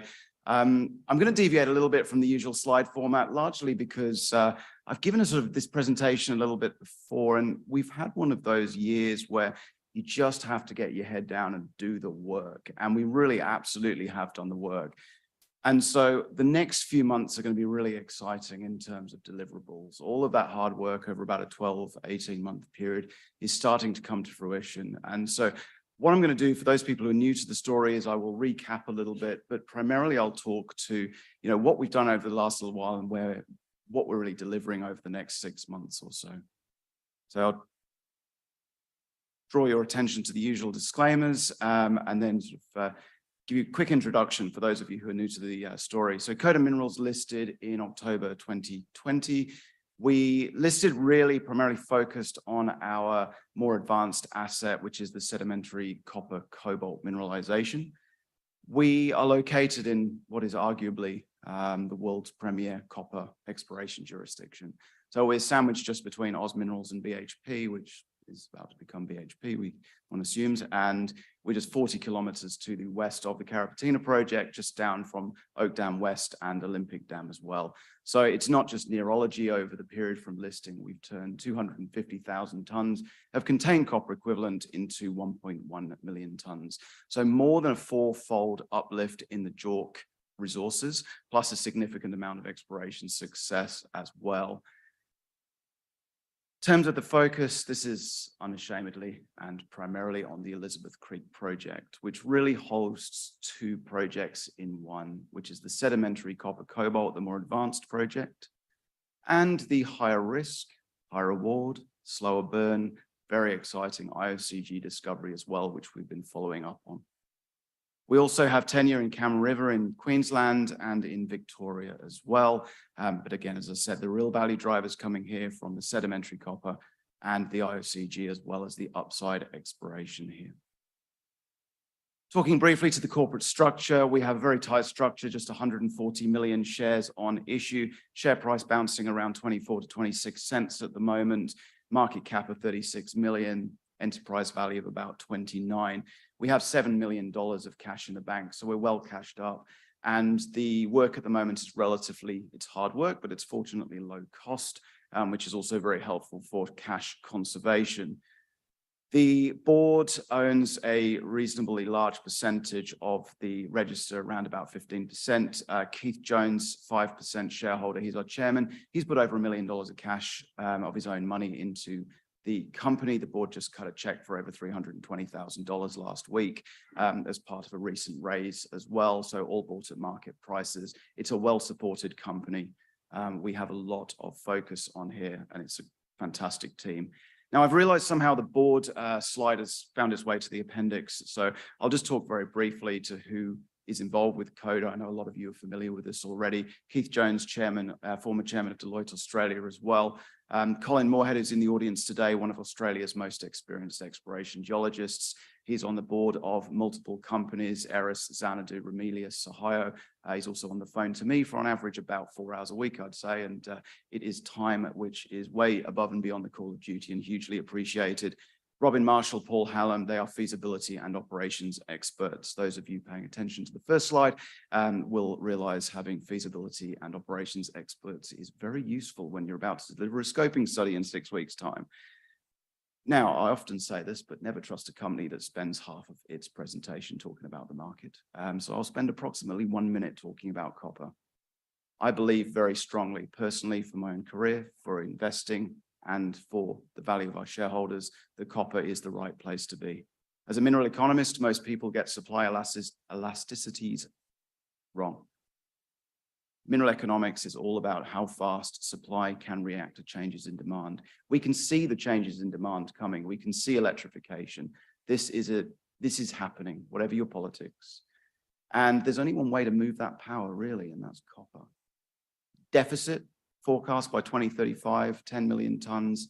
That's roughly $90 billion at current spot price, or roughly 18 times the global traded lithium market. Copper is a huge market. It takes a lot more to move a market this big, but move it is going to. And I believe having leverage to copper is the right thing. And I believe that leverage will and can come from Coda Minerals as well. One of the reasons I'm so excited to be doing the job I do. I'm going to explain Coda's assets very simply because sometimes there is some confusion here. I did a interview recently with Matt from Crux Investor, and I think he was getting a little bit frustrated with the management consultant in me talking about all of these different pieces that come together. It eventually forced me to make it more simple. So I'm going to repeat what I said. There are two assets here at Elizabeth Creek in South Australia. The first is a more advanced copper cobalt project, 2 open pits, 1 underground. The underground is only at 400 meters. This is a good depth to be mining. Challenge sometimes, I'll talk about this in a sec, can be the time taken to get down there. The good news is we have 2 open pits before we do. So the mine plan all fits together very well. It's more advanced. There's a scoping study coming in the next few weeks. We are in the final parts of this study. The second part, the second asset is the IOCG. Many of you will know us for the IOCG. We hit something pretty spectacular in June 2021. It remains what I would describe as a spectacular technical discovery. Over 23,000 meters of diamond drilling gone into this thing. We're starting to understand it well. We're doing some more work, which I'll talk to in a moment. Ultimately, it's a very, very high reward opportunity. For me, I would be looking at Coda in terms of the foundational asset. It's the one we listed off. It's the one I spend a lot of my time working on and the team's time working on, and that's the copper cobalt. We are, in my opinion, wildly undervalued based on that alone, and there is some reasonably credible independent broker research to back that up. So what have we been doing over the last year? You know, one of the things with mining I find in exploration is that it doesn't always lend itself brilliantly to the 24-second TikTok generation news cycle that investors seem to want these days. But in the year since I last stood here, we just delivered a resource last time, 43 million tons at 1.86% copper equivalent, in addition to the JORC indicated open pit resources, which we did prior to listing. We've taken that resource. We've materially completed a scoping study. And I'd like to think this is not your average scoping study. This is detailed. Part of that is some of the complexities of the project. Part of that is because at Coda, we are very detailed people, and we believe in putting good information out to the market on a reasonable basis. You'll see a lot of 100% on this. It's effectively done, bar for some fairly material, but reasonably advanced trade-off studies on downstream processing, which I'll talk to in a second. The mining study. This wasn't easy. We had to find the right people to do this. People with experience in flat dipping ore bodies. These are not necessarily something that is mined every day in Australia, but wider in Africa, in Europe. These are very commonly mined. Once we found the right people, once we got into this, it started to move very quickly. These are good numbers. 26 million tons at 1.86% copper equivalent for total mined mineralization. This is at a scoping study level of confidence, but it is a very detailed piece of work that we've done. Getting down there takes a little while. At the moment, we're into production ore in about year 6 based on the schedule. We are currently optimizing that. We're very confident that we will improve that materially. But in the meantime, there are 2 open pit resources within the mine plan. MG14, undoubtedly, and I think this will always be the first cab off the rank. It's a good, solid, relatively high-grade open pit, starting just 14 meters from the ground, from the surface. Look at that grade, 1.78% copper equivalent from the mine mineralization. That is very, very high compared to globally mined open pit grades at around about 0.2 to 0.3%. Windabout, the more challenging of the 3 deposits, I will say. We are looking to push as much of this to the back of the mine plan, but there are 4 pits currently within that mine plan, and they can fill in some mineralization before we get down to Emmy Bluff. I call it the less good of the deposits, but we're still talking 1.7% copper here. This isn't a bad grade when you consider those globally mined open pit grades. So moving on to a relatively complex diagram. This was part of a announcement recently. Let me make this very, very simple. What this means is we know what we're doing with this mineralization from the point it hits the ROM pad. You see, I've just talked to the mining, so we know up to the ROM pad. Crushing, milling, flotation, it behaves very well. We're getting over 90% recoveries of that cobalt. In particular, the copper recovery is also relatively solid on a global scale. And then producing a concentrate. There are companies that would stand up here and tell you that they'll sell a copper cobalt concentrate and hope that you don't know the difference. but copper cobalt concentrates can be challenging to sell. We will likely sell some, especially from MG14, which has a lower cobalt content during the first year or two. But then, in my opinion, you want to be going downstream for a couple of reasons. Going downstream gives you access to future grants. There's the critical minerals grant at the moment, which we're currently applying for. There is also the ability to control your product and your marketing mix and to be a master of your own destiny. This is very important. We know how to do this using pressure oxidation. We know how to do this using Albion. We're currently finalizing a study on non-ox, which to my mind is the holy grail. This is the perfect mix of producing a high-grade copper concentrate, eminently saleable, reduces capex, and producing a downstream battery-grade product in zinc carbonate and cobalt sulfate. We've got a little bit more work to do on this. It'll be done within the next few weeks, and then the scoping study will be finalized. This is a great project. It doesn't require complex pyrometallurgy. The back-end processing remains relatively small. You've got an incredibly high value product coming in that concentrate with the cobalt. The cobalt is carolite. It's pretty much a pure cobalt sulfate. So it is pure cobalt sulfide. So it processes very readily. So I talked about the ICG. I'm just going to finish off that briefly with a couple of minutes to go. This is the spatial relationship. It's not that easy to explain, but effectively there's a huge copper system here, and the IOCG sits beneath the ME Bluff deposit. I do get a few people coming up to me and saying, oh, you're never mining at the ME Bluff deposits at 900 meters. No, it's not. It's 400 meters. The IOCG is at 800 meters. What are we doing? Well, we put 23,000 meters of drilling into this thing. We're starting to understand it, but it still covers a relatively small area. This morning, we released a whole bunch of pictures. They're pretty, not many people, including myself, will understand them, but what matters is our consulting geophysicists do. They're currently processing this work. The ANT, the ambient noise tomography, worked extremely well indeed. And we're now processing that. Tight space forward gravity kicking off hopefully next week, actually, probably ahead of schedule. And we are trying to stack the cards in our favor to understand this system. When you have drilling and geophysics to correlate against, you start to get a much better picture of what's going on. And then we will look at the best ways to commercialize this going forwards. Our focus is on the copper cobalt, but the blue sky, incredible amount of potential here, and a fair amount of our energy remains on the ICG, just for the avoidance of doubt. Some of these intercepts were fantastic. You know, you've got about 69 meters over 1.5% over 2 loads. There are a couple of intercepts well over 3%, but it remains a very live opportunity with this. There are significant additional targets across here, and it remains very exciting. So just to finish, I've gone a little bit over time. Certainly over my planned time. 3 minutes to go.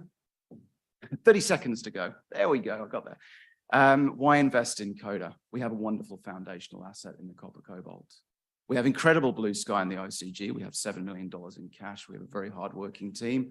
Matt Weber, our exploration manager, will be at the booth, as will our chief analyst, Katrina. We have a fantastic board, huge amount of energy, and we're in the right place at the right time. So thank you very much.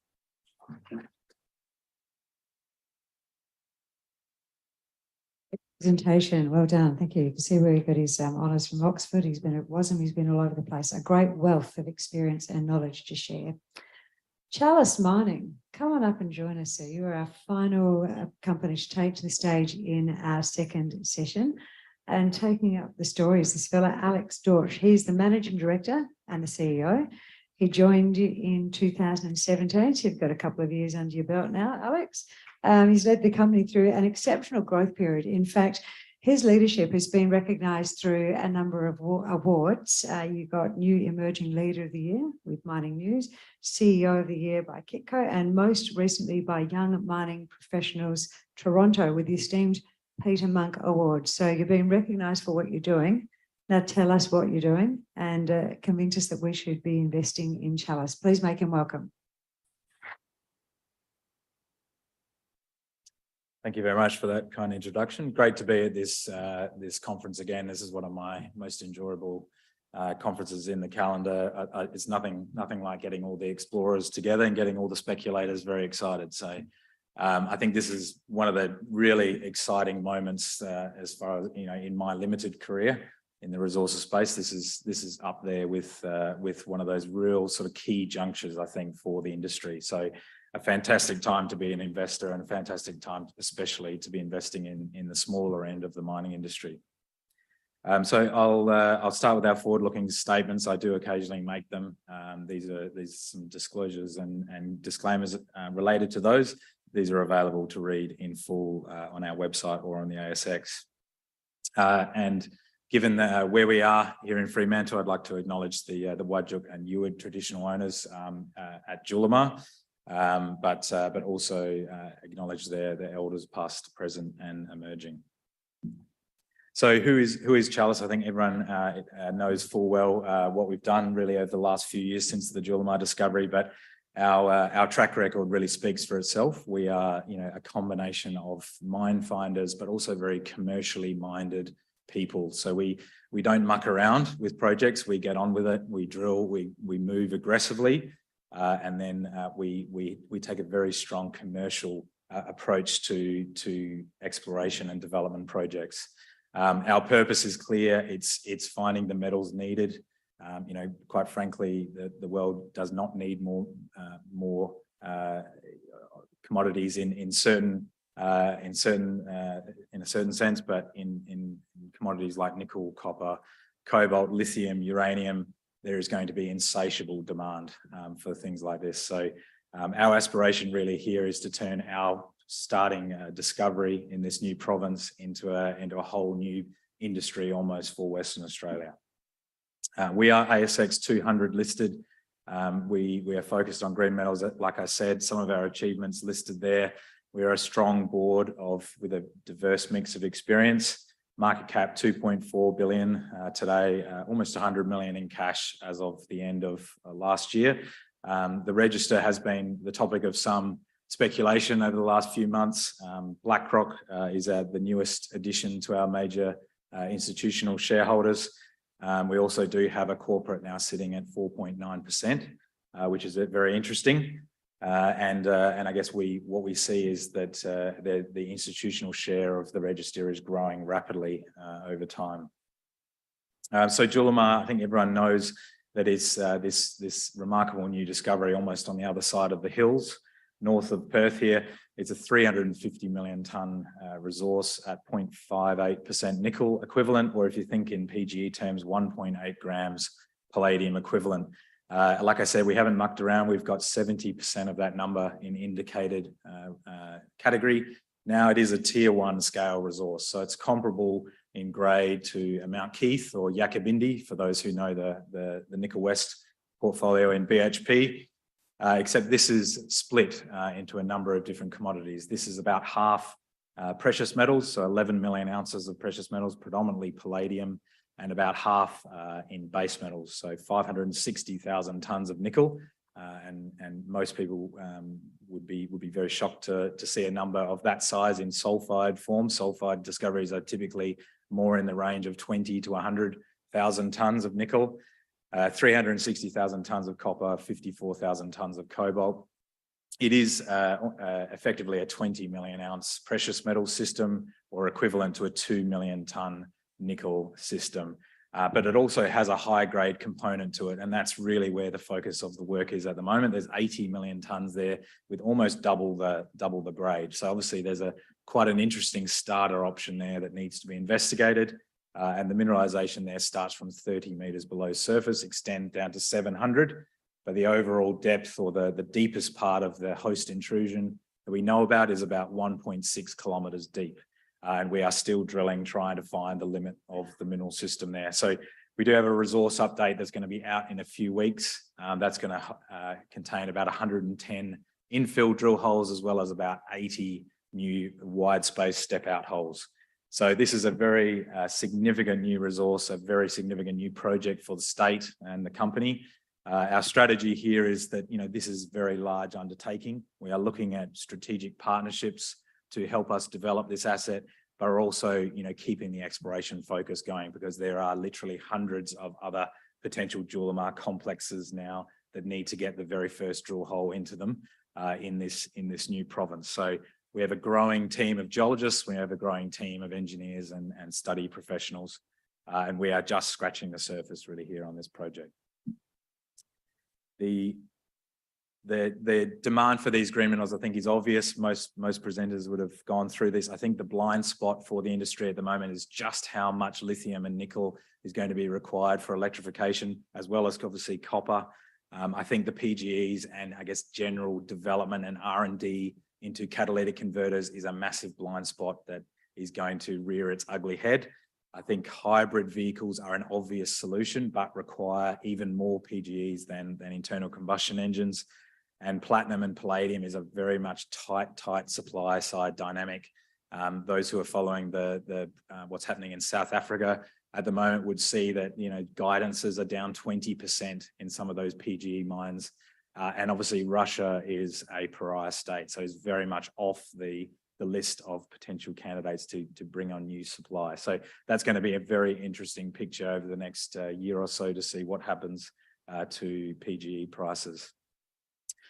We are in a sensitive area. We are committed, as it says there, to strong environmental stewardship. We've already got a plan to achieve a no net loss biodiversity goal for the project. You know, we are already demonstrating the commitment. We've got very low impact exploration techniques underway in the Julimar State Forest, which obviously hosts most of the strike length of the Julimar complex. We're doing things properly, and we're also contributing to the local community. So we're already seen as a potential, you know, really strong economic diversification source and employment source for that local community. And like I said, our friends at the Uwid and Whadjuk traditional owners, they're very much supportive of what we're doing, and we've had very active engagement with over 60 traditional owners as part of monitoring activities to date. It is a strategic asset, what we've found. Australia really has negligible PGE production. Obviously has, you know, diminishing nickel production as well. Class 1 nickel, sulfide nickel, as well as PGEs. These are very, very rare types of discoveries, and tier 1 scale discoveries of this type are even rarer again. So the Australian government is doing the right thing, supporting explorers, supporting developers, and putting, you know, money into accelerating projects. We're also getting a lot of inbound interest, like we've said over the last 6 months since the IRA Act was passed in the US. That's really sort of put the emphasis to the OEMs, the auto industry, the battery industry as a whole. They need to go out and become miners. So they are very much interested in what we are doing, and that is only going to grow as people would know. These battery gigafactories are being built, and they are looking to secure the raw materials. Even one company came out a few days ago and said, basically at any price, Class 1 nickel, so the sulfide nickel found at Julimar as well as across WA, it has a strong advantage relative to the exploding industry, if you like, in Indonesia. There's a hell of a lot of laterite being produced, and the industry there in Indonesia is scaling up rapidly, but that is pretty much constrained to, you know, really China is going to be the only customer for that material. There is significant ESG sustainability challenges surrounding NPI as well as other laterite nickel sources. So class 1 nickel is going to be what is needed for the Western world. Julimar on a nickel basis alone is the 4th largest undeveloped nickel sulfide resource in Australia. But if you consider our byproduct credits from PGEs, copper, cobalt, we're up there in scale terms with West Musgrave, which has just recently been acquired or will be acquired by BHP. And then as you can see to the left of us, you know, really it is getting dominated by much larger companies than us. People would be familiar, no doubt, with the scale of this resource. Really, that resource, 350 million tonnes, is constrained largely to a single open pit, a conceptual pit here, which, as you can see, strikes over about 2 kilometres. It's entirely on Chalice-owned farmland. We own the surrounding farmland with about 5 kilometres in all directions. And that pit extends currently down to 600 metres. But like I said, that is going to be updated here very shortly. There is about 80 step-out holes towards the bottom left-hand side of the page there that are going to be incorporated and modelled into that resource update. So expect to see growth as well as an improvement in our confidence level as well, where we've drilled 110 tight space drill holes that's going to define our first measured category resource as well. Looking at the Gonville intrusion itself, and as well as the continuation to the left there going north, the Hartog segment of the complex. This is about 3.5 kilometres of the strike length. The rigs are now really right on the left-hand side of this page, drilling that Hartog intrusion. It does appear that there's an offset, and we really sort of cracked that code late last year. Really what we're looking for in these systems is complexity.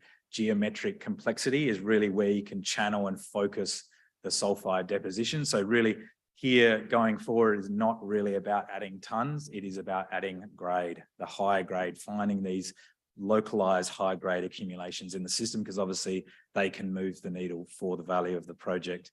Some of the recent results, as well as the northern end of the resource there, you can see there 157.5 meters at 0.8% nickel equivalent, which included 48 meters at 1.7% nickel equivalent. Quite extraordinary widths and grades. Typically, nickel sulfide intersections there, really, you're lucky if you get 2 to 3 meters. Here it is completely, that is the unique part of this project, to get such width. In terms of how we're going to process these metals, it comes with obviously complexity, more so than a Mount Keith and a Yakabindi, where you're not dealing with other metals. We have 6 payable metals here. What we're very fortunate is that there is mechanisms and processes around to achieve this. So what we're contemplating really is a hybrid between a precious metals style of processing flow sheet, which is a leach style of flow sheet, and we're hybridizing that with a sulfide flotation flow sheet. So the left-hand side of the flow sheet there really is very simple. Float the copper, and we get about 70% of the PGEs following the copper into a nice saleable copper concentrate. Beautiful product to send to a variety of copper smelters internationally. On the right-hand side, there is a lot of work to do yet to finalize this, but we're looking at avenues to get to a nickel cobalt MHP. And the reason why that's significant is because the battery customers are demanding the nickel in that form, so that then they can go to a sulfate, and then that is suitable for their cathodes. So really that's the focus of the next 6 months is finalizing that right-hand side of that page. We're also looking at grind size as well as leaching, like we said late last year, to before we go out with our scoping study. There are 5 drill rigs still at Julimar. There's also another rig drilling about 30 kilometres northeast of Julimar complex at a target called Bajording. So we are very much getting on with regional exploration. We've got mineralised strike here of at least 10 kilometres. So we do have a gap in our drilling from Hartog down to up to Hooley there. But then at Hooley, we're getting a very nice, consistent 100 to 200 metre true thickness part of the Julimar complex, and it's exactly the same geology as what we see down at Gonville. There is obviously a lot of work to do to uncover the full scale of this 30-kilometre belt.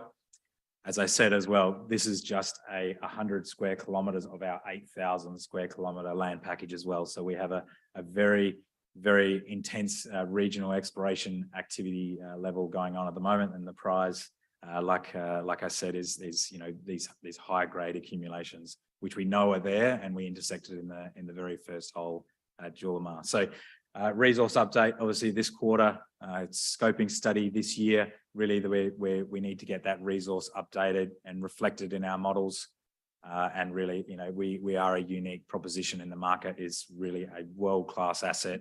Nickel copper exposures are becoming very, very hard to get. We've got a team with the track record of how to do it.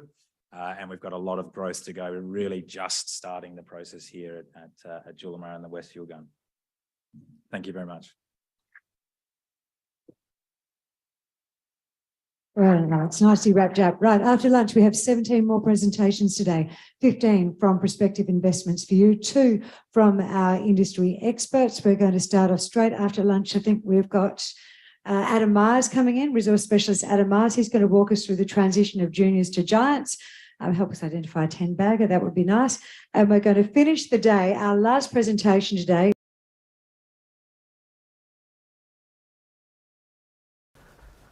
Hi, my name is Brad Gurry and I'm the CEO of Social Suite. The Social Suite's an environmental, social and corporate governance reporting platform, ESG. We're proud to be supporters of the RIU conference, and I'd firstly like to start by congratulating Social Suite customers that are here presenting throughout the duration of the conference. Black Canyon, Coda Minerals, Gallon Lithium, Galileo Mining, Helix Resources, International Graphite, and Nordic Nickel. These companies, along with 80 ASX micro to small caps, understand the importance of ESG to create long-term organisational value. The Social Suite platform is specifically designed for micro to small caps in supporting them, one, to attract capital from investors that value ESG disclosures. Two, creating revenue through responding to supply chain requests and the negotiation of offtake agreements. Three, mitigating organisational risks while building brand value. The Social Suite platform is easy and affordable for the smallest of organisations to get started with ESG. This is complemented by our industry expert ESG coaches who will help you with your ESG journey. We wish all companies and investors a successful RIU conference, and we're here to help with your ESG needs.